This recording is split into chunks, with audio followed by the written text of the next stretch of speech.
அடுத்து பாருங்க, கட்சி ஒன்று சேரணும், எல்லாம் ஒன்றா இருந்தால் தான் 2026 ஜெயிக்க முடியும் அப்படின்னு சமீப காலமாக நம்ம ஓபிஎஸ் ஐயா ஓப்பன் ஸ்டேட்மெண்ட் கொடுத்துக்கிட்டே இருக்காருலா.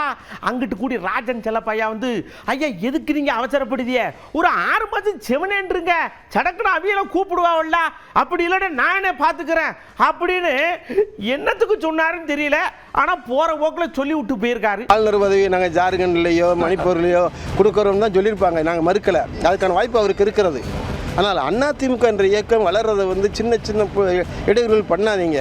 நீங்கள் வெளியே உண்மையிலே அதிமுக இணையணும்னு நினச்சா நீங்கள் வந்து இந்த கட்சியில் சேரணும்னு நினச்சா ரகசியமாக சொல்லி விடலாம். இதுக்கு வெளிப்படையாக நீங்கள் சொல்லணும் அவசியம் கிடையாது. அருமையனன் ஓபிஎஸ்ஸாக இருக்கட்டும், வேறு யாராக இருக்கட்டும், இந்த அதிமுக வளர வேண்டும் நினைத்தால் நீங்கள் எல்லாம் வழக்கு மன்றத்துக்கு போகவே கூடாது.